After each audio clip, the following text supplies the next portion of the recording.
Hey everyone, this is Alex USA Days. So today I want to talk a little bit about layoffs.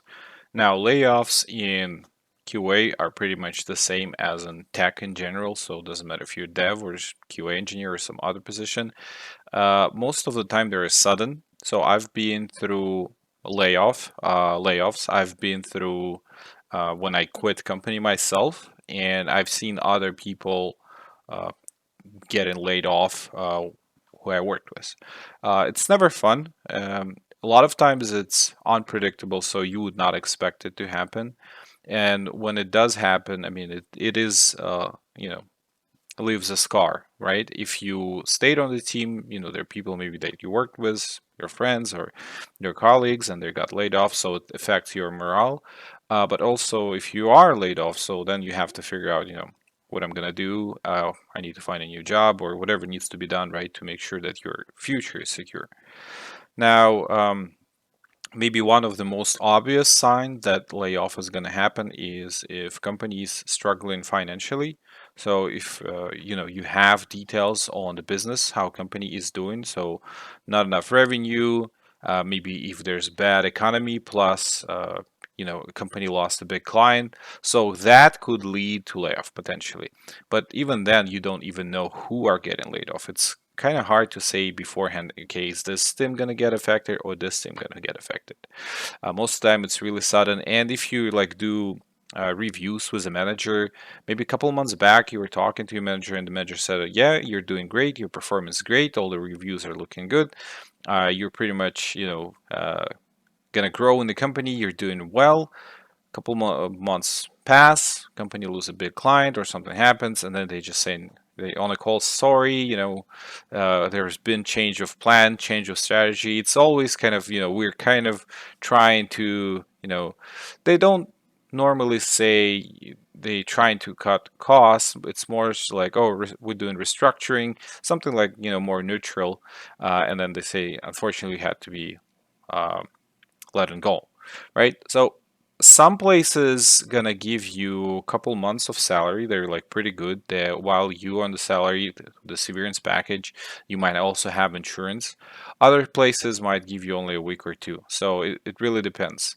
There are other factors involved based on how long you worked with the company, where the company at financially, what are the papers that you signed when you were hired.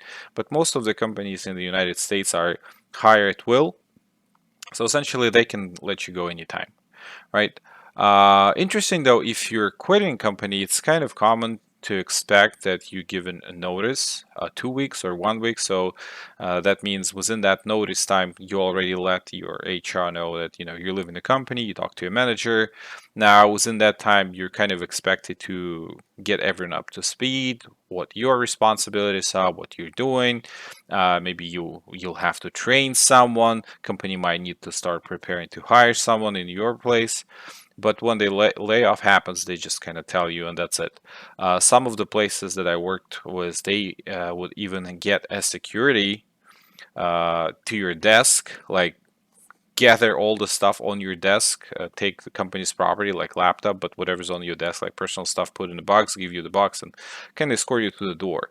So it's just like that, very, very fast. Like, I don't think I have it anymore, but I wish I had it. I wanted to show you the letter that I got during my previous layoff and what actually happened. So the company essentially outsourced everything. The company that I was working was involved in crypto. So a lot, when the Bitcoin was really good, that was before the most recent kind of boom where Bitcoin got to like 60K. So the Bitcoin was on the lower side. Things you kind of were slowing down for cryptocurrency, even though we started really strong, but a lot of finances of the company, because it was essentially doing crypto, was tied to the market of the Bitcoin, right? So when it was on its lowest, like really, really low, uh, before the boom started, they decided to outsource everyone, and they were doing it actually gradually. So at first, some like parts of devs went into outsourced, and like parts of security, then like other team members, and then eventually QA. They only left a couple of people in. in the USA. Everything else got offshore because it was cheaper. And the product that I was working on was gaming based with crypto. So all of the research abroad costed a lot less. Now, not all industries can do that. Some industries are regulated. Some industries, like you have to have employees here in the States because of the law, because of some sensitive information. Maybe you're like working in banking or something. Um, but yeah, and when the layoff happens, the first thing that you should do, of course, like if you understand the economy is bad, right, or something might happen, and you understand like layoff is possible, you kind of have to, maybe think about the future. So what I'm going to do? Am I going to move in and live with my friends? Do I have enough savings? Like, what can I do to cut costs if that happens, right? Can I downsize? Um, and another thing, when I got laid off, I went and I got the government assistance right away.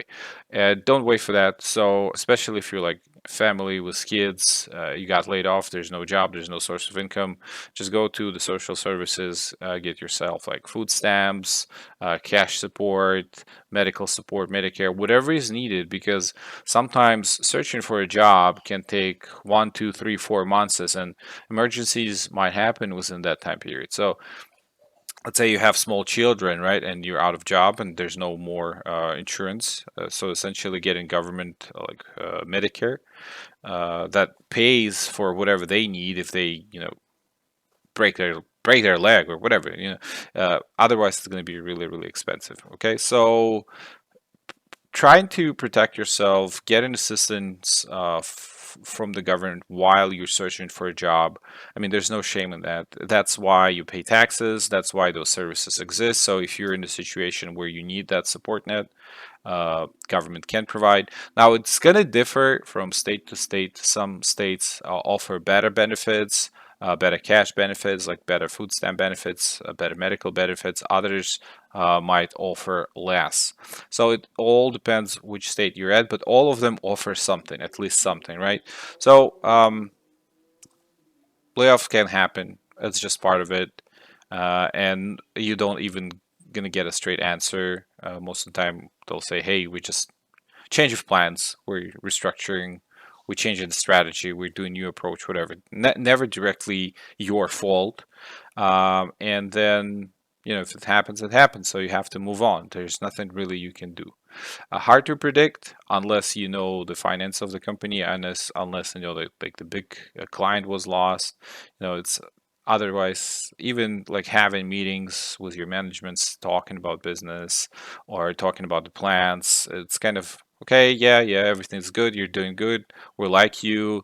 No issues. And then all of a sudden, a couple of months down the road, they just, hey, sorry, change of plans. We're cutting resources, and sorry to tell you, you've been laid off. You're lucky if the company will give you a month or two, right? A good severance package, some seniority. If you work more years, you might even get more. You might have stock that was vested. You can actually sell. Or you can get like cash value for that stock. Other places might just give you a couple of weeks and essentially tell you, yeah, that's all you got, and sorry, bye. Um, One thing, I mean, what is interesting for me, so it's always kind of at will when you're laid off. It's like immediate, right? But then if uh, if you're leaving the company, they always expect you to work 2 weeks more. I think it would have been fair on some low level, right? On if we had some sort of a protection for workforce, if you're expected, and there's no law to give 2 weeks, but it's just like good manner to get like good references in the future.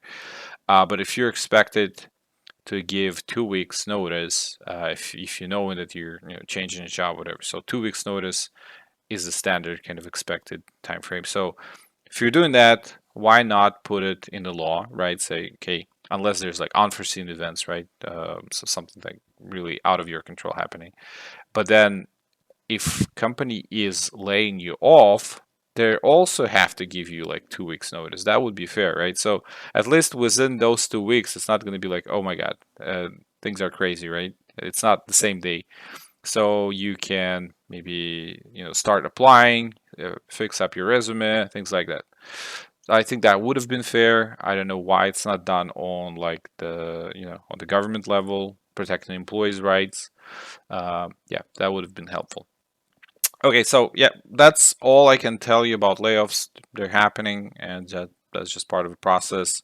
Uh, Everyone at some point will experience it or know someone who's experiencing, or you'll see it happen in your company with someone else. So it's just how it is. Okay.